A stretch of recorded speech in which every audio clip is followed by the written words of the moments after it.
everyone, Alyssa Miller. So, yeah, the title exaggerates a bit. I didn't break the internet, but wow, did I get some interesting response. And I guess it's to be expected. I mean, anytime you post something to the internet, you can't really control how other people are going to react. And I think everybody was well meaning. But let's just get into this. So, many of you know I bought an airplane back in August of last year, right at the end of August of 2022, while I was still training to get my private pilot license. And I had done a lot of research into different planes, what I wanted to buy. I spent way more time on Trade-A-Plane than I even want to consider. But, ultimately I found the plane that I wanted. Right here.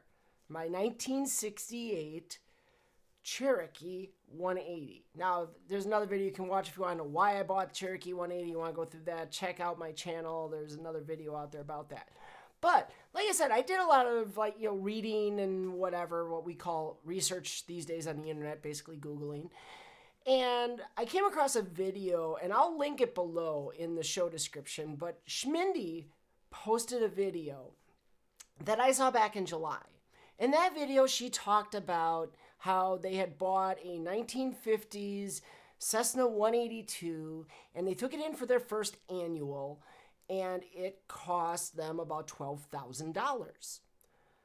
So that was eye-opening for me, because that was the last thing I wanted to do, was buy a plane and then have a massive ticket right away when I have to get that first annual and have it cost a bunch of money. So when I was looking at planes, I actually set aside 5 figures worth of cash, more than that $12,000, specifically for that first annual. And some of the things that she talked about in that video were meaningful to me. Her point was, first and foremost, any little squawk item, anything else that they wanted, or that they noticed was wrong with the plane, they wanted it fixed. They wanted it as close to new as a 60-some-year-old plane could ever be, right? And that was my attitude too. So I set that money aside. So fast forward to the end of the year and then into 2023. In January, my plane went in for annual. Now, it was in there for almost 3 weeks. Or a little over 3 weeks, actually. Now, I trust the shop on my field. They have treated me great from day one. They helped me out in the purchase process. They helped me out when I had some issues that we're going to talk about in a minute with the airplane right before my check ride. They're well respected. They know Piper's inside and out, and I trust them immensely. All right. So, with that said, what happened? How did I break the internet? Well, I dared to go out onto a pilot group and share the cost of that annual when it was all said and done. It was $10,000.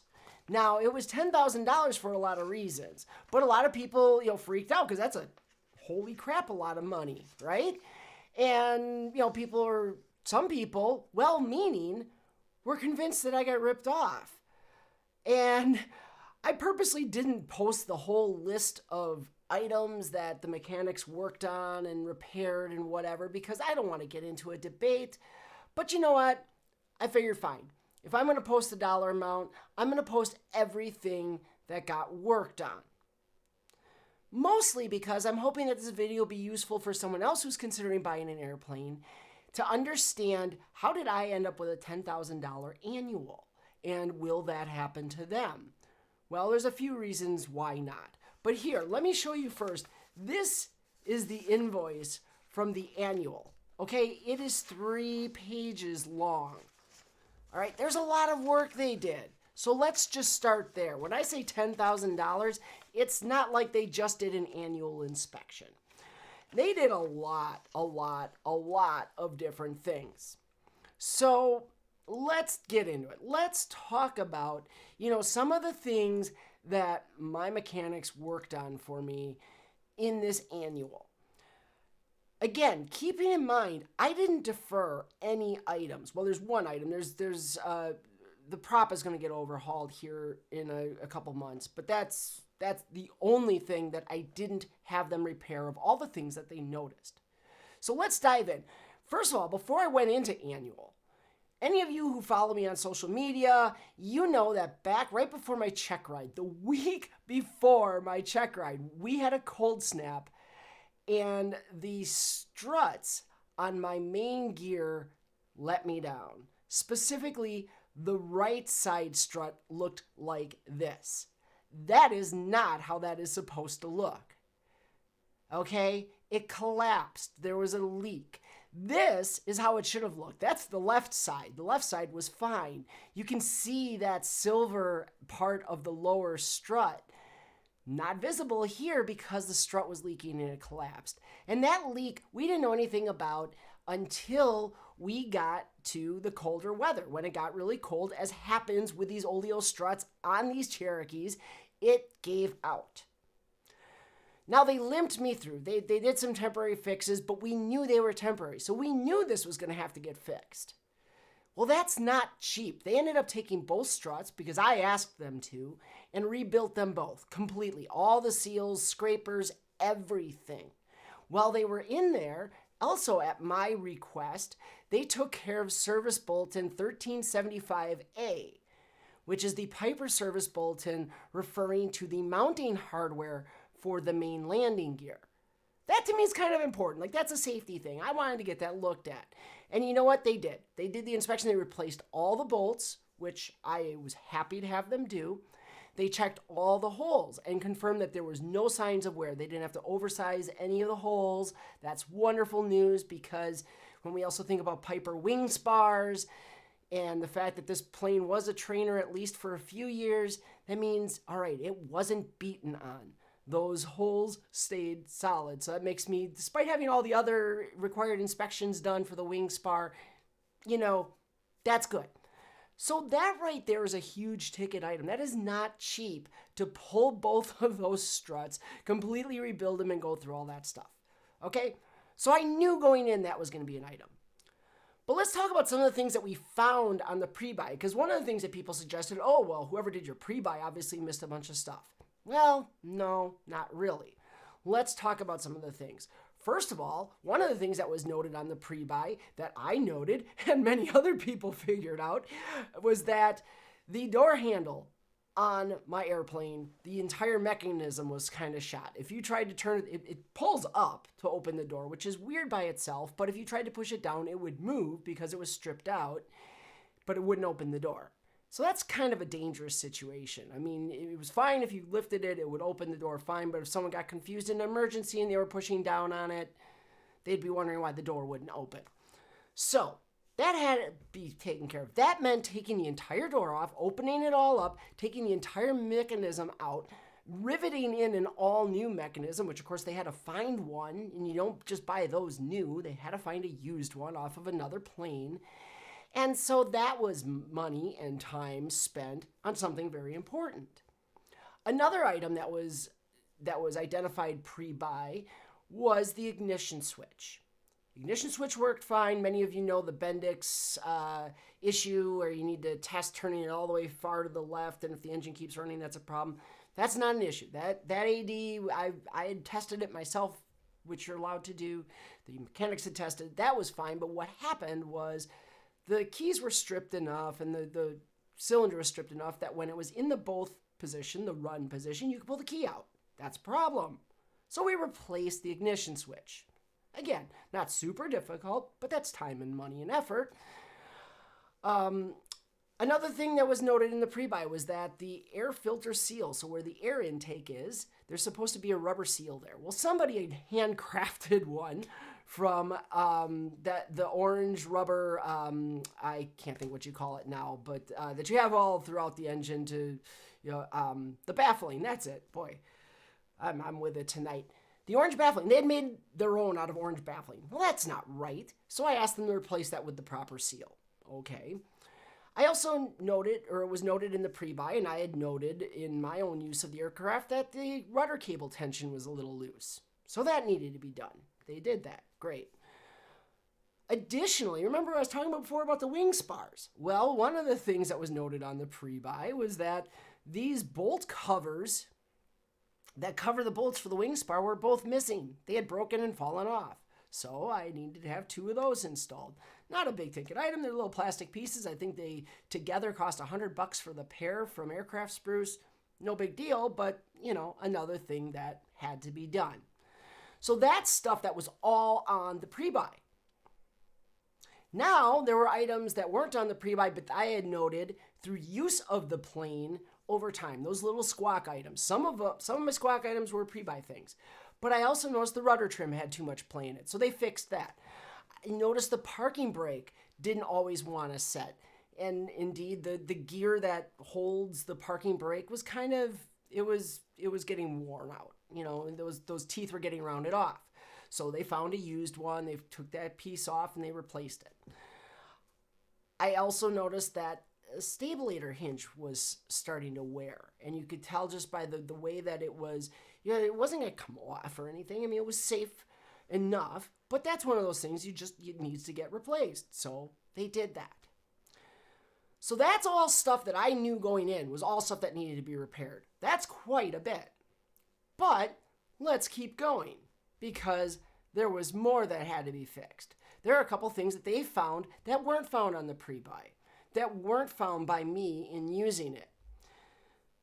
First one was that they found that the bushing on, this is the trim barrel, okay, that piece that jack screw that turns, that raises the trim, they found that the one of the bushings on that barrel was worn out. So that had to be replaced. Well, that also then means completely recabling that. You have to rewind all the cable around that after you replace that bushing. Okay, fine. That's good. I think they also replaced one of those cotter pins or something. And there was something else noted. I'm not going to get into all the little details. But okay, that's something. Another thing that they noticed was that the hardware holding the butterfly valve for the carb heat was worn and coming loose and ready to fail soon. So that didn't get picked up on the pre-buy. Arguably, maybe it should have. But, none of this is perfect. So they found that. They fixed that. That would have been a catastrophic issue if that had failed in flight. Okay, because who knows what little part would have gotten sucked up into the engine, and that could have been the end of that. They also fixed the cowling attachment. So they found that the cowling, the cam locks on the bottom of the cowling were all stripped out. They fixed all of that. They also replaced the remote control, the RCPI battery for my ELT. The ELT batteries were up to date, but the RCPI battery, they couldn't find any documentation that had been replaced recently, so they replaced it. All right, good enough. Now, there were some other things too. A lot of little things that they did, right? So they, there was some scat tubing they replaced. Obviously, they did all the usual stuff you would do in an annual. They did the compression tests. They repacked all the bearings on all the wheels. They inspected the bores and they inspected the spark plugs, did an oil change, took a sample, that's been shipped off, yada, yada, yada, yada, yada. All the stuff you typically expect to be on that annual checklist. All of that. But we're still not done because there was more that I wanted them to do. There were a couple things, couple features I wanted them to add to my plane.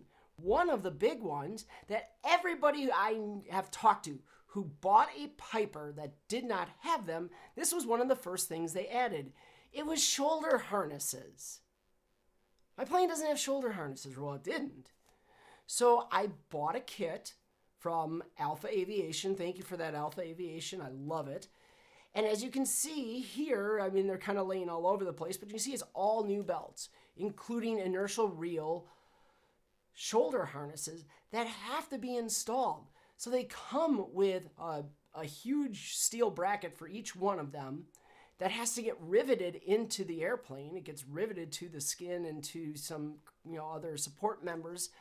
So that means taking down the headliner, drilling holes, riveting this stuff in. Found out that he also had to slightly modify the mounting brackets a little bit because they didn't account for the curvature of the plane, all that kind of stuff. So that's a lot of effort right there. And that was a voluntary expense, but that was one that I felt was worthwhile. Another thing that they did at my request was that my Cherokee still had the old the really old school original rotating beacon, right? So it's that rotating mirror around a light bulb that, was the flashing red beacon on the tail. So what did we do about that? Well, I had them install this fresh new LED model, which I let them choose. They picked one out for me. I liked it. It's the dual color. It's red in front, white in the back from Whalen. I love it to death. You can see it here. It looks great.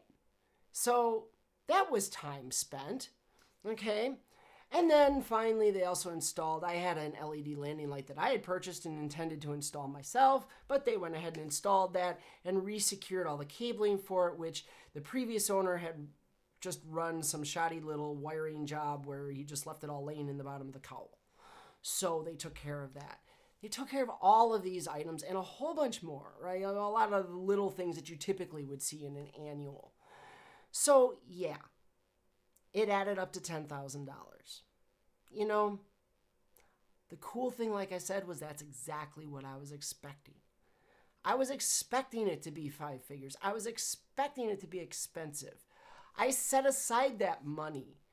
That was money I didn't spend on buying, a more feature-rich airplane or something. I made sure that I bought a solid airplane that was reasonably well cared for. Obviously, there are some things that were deferred that probably shouldn't have been. But at the end of the day, I made sure I got a good airplane. I got it for $10,000 or almost $10,000 less than its VREF value. So you could say that in the purchase price, I paid for this annual. So rather than sit here and debate whether my trusted mechanics, who know Pipers exceptionally well, who work on them all the time, who are well trusted, who have done nothing but treat me perfectly well, instead of second guessing them by internet randos who, haven't even seen my airplane, trust me. I was in contact with them. We talked about every item. I saw every item that they repaired. I still have all the parts because they gave them all to me, right? I wanted my plane made as good as it could be. That's what I asked for in this annual. Not everybody does that, and that's fine. You want to defer certain items to later. Maybe I could have waited longer on the door handles, or maybe I didn't have to get the seat belts right away or whatever. I could have put a lot of that off and made it a much cheaper annual. But if you're thinking about buying an airplane, understand that these are the kinds of things that show up. Now, from here, I don't expect my annuals to be anywhere close to $10,000. I would expect that my annuals from now on should be more in that ballpark of, $2,000-ish, $3,000 maybe, that I think most people typically expect to pay for an annual. So there you have it. That's how I ended up with a $10,000 annual that broke the internet. Didn't really break the internet. It didn't even break the group that I posted it to. But it got some people excited. So now you understand how that happened, why that happened, and why I'm not worried about it. In fact, I'm quite happy about it. So thanks so much. Take care. Fly safe. Keep it blue side up, please.